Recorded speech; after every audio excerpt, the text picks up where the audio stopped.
I am so. I do love it better than laughing. Those that are in extremity of either are abominable fellows, and expose themselves to every modern censure worse than drunkards. Why? 'Tis good to be sad and say nothing. Why then, 'tis good to be a pope.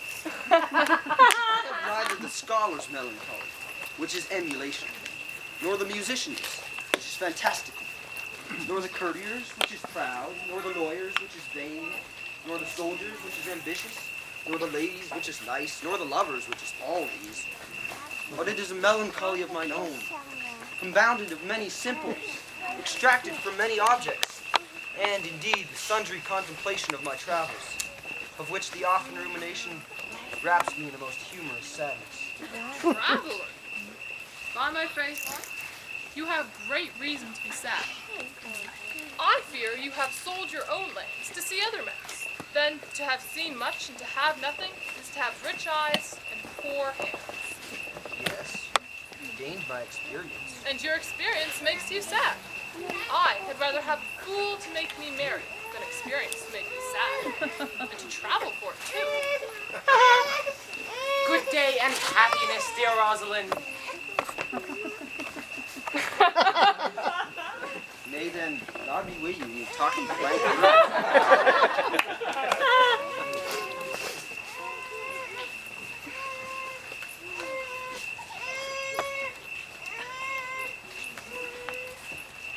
Farewell, Monsieur Traveler. Look you list and wear strange suits, disable all the benefits of your own country, be out of love with your nativity, almost chide God for making you that countenance you are, or I will scarce think to have swam in a gondola. Why, how now, Orlando? Where have you been all this while? You, a lover? And you serve me such another trick, never come in my sight more. My fair Rosalind, I come within an hour of my promise. Break an hour's promise and love? He that will divide a minute into 1,000 parts and break but a part of 1,000th part of a minute. It may be said of him that Cupid hath clapped him on the shoulder, but I'll warrant him heart whole. Pardon me, dear Rosalind. Nay, can you be so tardy? Come no more in my sight. I had as lief be wooed of a snail. Of a snail? Aye, of a snail. For though he comes slowly, he carries his house on his head. A better jointer, I think, than you make a woman. Besides, he brings his destiny with him. What's that? Why, horns, which such as you are fain to be beholding to your wife. But he comes armed in his fortune, and prevents the slander of his wife. Virtue is no horn maker, and my Rosalind is virtuous. And I am your Rosalind. It pleaseth him to call you so. But he hath a Rosalind of a better leer than you. But come, woo me, for now I am in a holiday humor, and like enough to consent. What would you say to me now, and I were your very, very Rosalind? I would kiss before I spoke. Nay, you were better speak first, and when you were gravel for lack of matter, you might take occasion to kiss. Very good orators, when they are out, they will spit, and for lovers lacking cogbornics, matter, the cleanliest shift is to kiss. How if the kiss be denied? Then she puts you to entreaty, and there begins new matter. Who could be out, being before his beloved mistress? Marry, that should you, were I your mistress, or I should think my honesty ranker than my wit. What, of my suit? Not out of your apparel, and yet out of your suit. And not I your Rosalind. I take some joy to say you are, because then I would be speaking of her. Well, in her person, I say I will not have you. Then, in mine own person, I die. No faith. Die by eternity. The poor world is almost 6,000 years old, and in all this time there was never any man died in his own person, be beleaguered, in a love cause. Troilus had his brains dashed out with a Grecian club. Yet he did what he could to die before, and he is one of the patterns of love. Leander, he would have lived many a fair year, though Hero had turned none. Had it not been for a hot midsummer night, for good youth, he went but forth to wash him in the Hellespont, and take him with tramp was drowned, and the foolish coroners of that age found it was Hero of Sestos. But these are all lies. Men have died from time to time, and worms have eaten them, but not for long. I would not have my right, Rosalind, of this mind, for I protest, her frown might kill me. By this hand, it will not kill a fly. But come, now I will be your Rosalind, in a more coming-on disposition, and ask me what you will. I will grant it. Then love me, Rosalind. Yes, faith, will I. Fridays, Saturdays, and all. And wilt thou have me? Aye, and 20 such. What sayest thou? Are you not good? I hope so. Why then, can one desire too much of a good thing? You will be priests and Marians. Give me your hand, Orlando. What do you say, sister? Pray thee, marry us. I cannot say the word. You must begin. Will you, Orlando? Go to. Will you, Orlando, have to wife this Rosalind? I will. Aye, but when? Why now? As fast as she can marry us. Then you must say, I take thee, Rosalind, for wife. I take thee, Rosalind, for wife. I might ask you for your commission, but I do take thee, Orlando, for my husband. Now tell me how long you would have her after you have possessed her. Why, forever and a day. Say a day, without the ever. No, no, Orlando. Men are April when they woo, December when they wed. Maids are May when they are maids, but the sky changes when they are wives. I will be more jealous of thee than a Barbary cock pigeon over his hen, more clamorous than a parrot against rain, more newfangled than an ape, more giddy in my desires than a monkey. I will weep for nothing, like Diana in the fountain, and I will do that when you are disposed to be married. I will laugh like a hyena.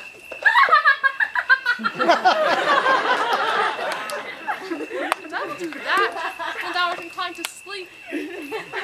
But will my Rosalind do so? By my life, she will do as I do. Oh, but she is wise. Else she could not have the wit to do this. The wiser, the waywarder. Make the doors upon a woman's wit, and it will out at the casement. Shut that, and 'twill out at the keyhole. Stop that, and 'twill fly with the smoke out at the chimney. A man who had a wife with such a wit, he might say, wit, whither wilt? Nay, you might keep that checkword. When you met your wife's wit going to your neighbor's house. And what wit could wit have to excuse that? Marry, to say she came to seek you there. You shall never take her without her answer, unless you take her without a tongue. Oh, that woman that cannot make her fault her husband's occasion, let her never nurse her child herself, or she will breed it like a fool. For these 2 hours, Rosalind, I leave thee. Alas, dear love, I cannot lack thee 2 hours. I must attend the Duke at dinner. By 2 o'clock I will be with thee again. I go your ways. I knew what you would prove. My friends told me as much, and I thought no less. That flattering tongue of yours won me. 'Tis but one cast away. So come, death. 2 o'clock is your hour. Aye, sweet Rosalind. By my troth, and in good earnest, and so God mend me, and by all pretty oaths that are not dangerous. If you break one jot of your promise, or come 1 minute behind your hour, I will think you the most pathetical break promise, the most hollow lover, and the most unworthy of her you call Rosalind, that may be chosen out of the gross band of the unfaithful. Therefore beware my censure, and keep your promise. With no less religion, and thou wert indeed my Rosalind. So, adieu. Well, time is the old justice that examines all such offenders, and let time try. Adieu.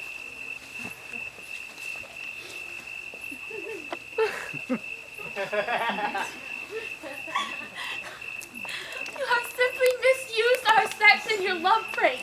Oh, cuz, my pretty little cuz, if thou didst know how many fathom deep I am in love. But it cannot be sounded. My affection has an unknown bottom, like the Bay of Portugal. Or say rather bottomless, that as fast as you pour a freshen in, it runs out.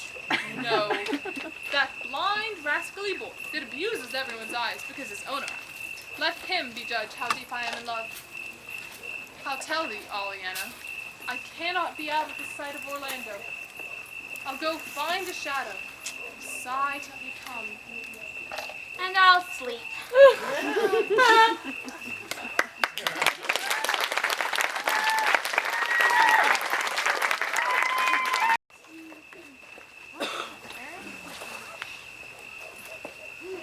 Which is he that killed the deer? Sir, it was I. Let's present him to the Duke like a Roman conqueror. And it would do well to set the deer's horns in his head for a branch of victory. Have you no song for us, Dirk, for this purpose? Yes, sir. Play it. Just no matter how it be in tune, so it be loud enough.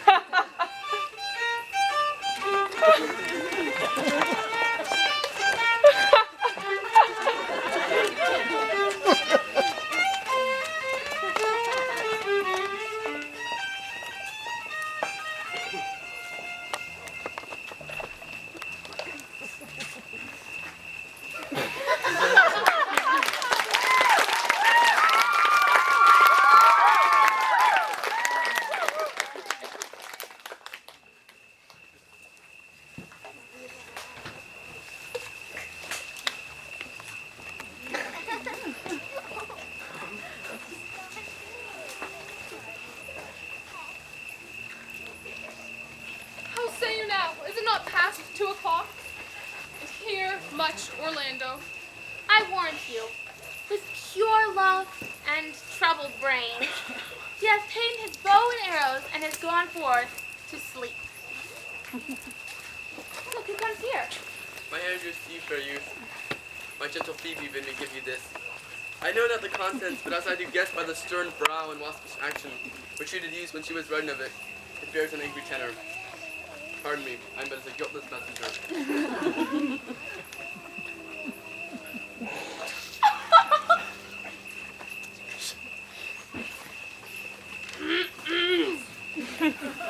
Patience herself would startle at this letter and play the swaggerer. Bear this, bear all. She says, I am not fair, that I lack manners. She calls me proud, and that she could not love me, for a man as rare as Phoenix. Odds my will, her love is not the hair that I do hunt. Why writes she so to me? Well, shepherd, this is a letter of your own device. No, I protest. I know not the contents. Come, Phoebe did come. write it. You are fooled and turned into the extremity of love. I saw her hand. She has a leather hand, freestone colored hand. I verily did think that her old gloves were on. It was her hand. She has a housewife's hand. But that's no matter. I say she never did invent this letter. This is a man's invention. It's his hand. Sure, it is hers. Why, 'tis a boisterous and a cruel style. A style for challengers. Why, she defies me like Turk to Christian. Woman's gentle brain could not draw forth such giant rude invention, such Ethiop words blacker in their effect than in their countenance. Will you hear the letter? So please you, for I have never heard it yet. Yet heard too much of Phoebe's cruelty. She Phoebes me. Mark how the tyrant writes. Art thou God to shepherd turn, that a maiden's heart hath burned? Can a woman rail thus? Call you this railing? Why thy Godhead laid apart, warst thou with a woman's heart? Did you ever hear such railing? Whiles the eye of man did wound, that could do no vengeance to me. Ah, meaning me, a beast. If the scorn of your bright eye have power to raise such love in mine, alack, in me with strange effect would they work in mild aspect. Whiles you chid me, I did love. How then might your prayers move? He that brings this love to thee, little knows this love in me. And by him seal up thy mind, whether that thy youth and kind will the faithful offer take of me and all that I can make, or else by him my love deny, and then I'll study how to die. Call you this shining. Alas, poor shepherd. Do you pity him? No, he deserves no pity. Wilt thou love such a woman? What, to make thee an instrument and to play false strains upon thee? Not to be endured.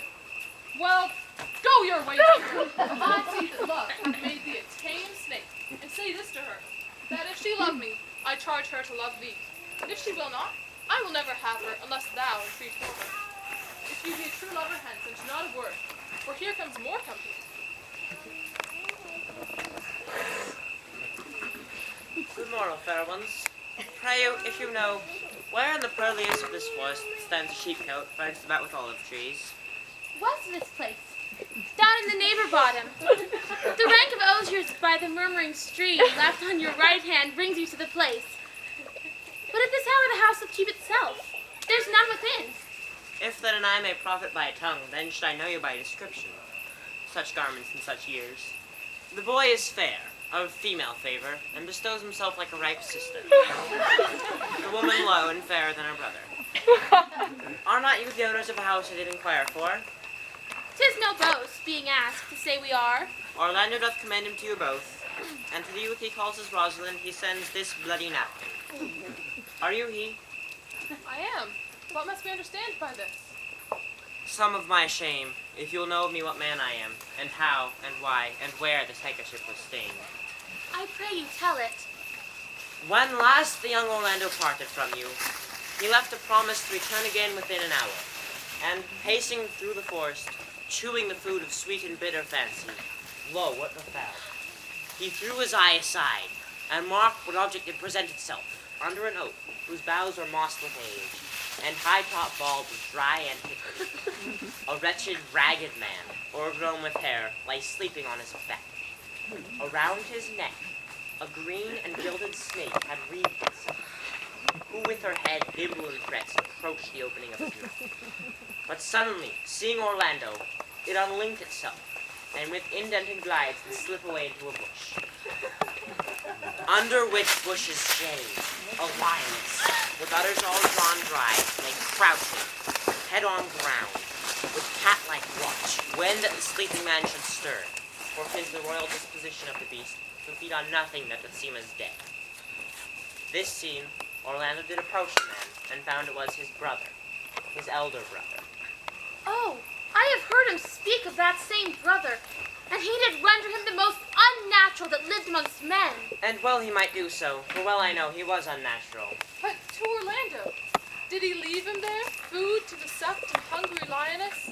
Twice did he turn his back and purpose so, but kindness, nobler ever than revenge, and nature, stronger than his just occasion, made him give battle to the lioness, who quickly fell before him, in which, hurtling from miserable slumber, I awaked. Were you his brother? Was you he rescued? Was you that did so oft contrive to kill him? Was I, but 'tis not I. I do not shame to tell you what I was, since my conversion so sweetly tastes, being the thing I am. But for the bloody napkin. By and by. When from the first to last betwixt us two, tears our countenance had most kindly bathed, as how I came into that desert place. In brief, he led me instantly unto his cave, there stripped himself, and upon his arm the lioness had torn some flesh away, which all this while had bled. And now he fainted, and cried in fainting upon his Rosalind.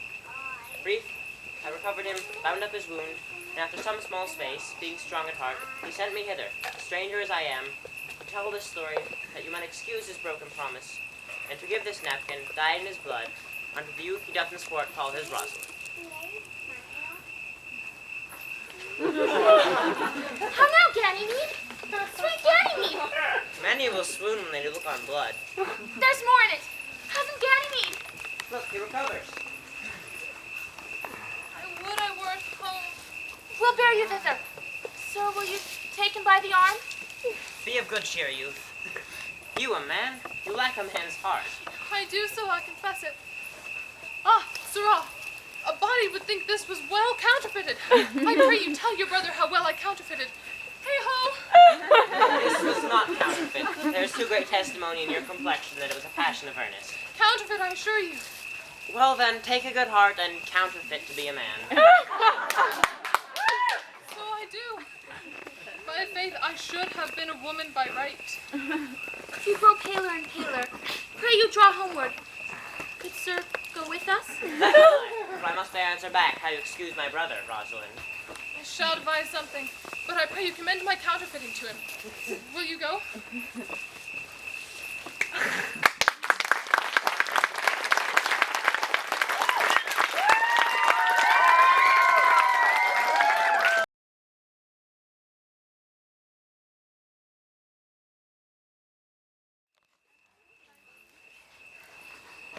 Shall find a time, Audrey. Patience, gentle Audrey. Faith, that priest was good enough for all the old gentlemen saying. A most wicked Sir Oliver Audrey. Most vile Martex. But, Audrey, there is a youth in this forest lays claim to you. Aye, I know who it is. He has no interest in me in the world. Here comes the man you mean. It is meat and drink for me to see a clown. By my troth, we that have good wits have much to answer for. We shall be flouting. We cannot hold. Good even, Audrey. God, you can even one. Even you, sir. Good even, gentle friend. Cover thy head, pray thee be covered. How old are you, friend? 5 and 20, sir. A ripe age. Is thy name William? William, sir. A fair name. Was born in the forest here. Aye, sir. I thank God.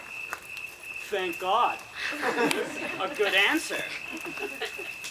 Art rich? Thanks, sir. So. So is good. So is very good. Very excellent good. And yet it is not. It is but so. Art thou wise? Aye, sir. I have a pretty wit. Why, thou speakest well. I do recall an old saying. The fool doth think he is wise, but the wise man knows he is a fool. You do love this maid? I do, sir.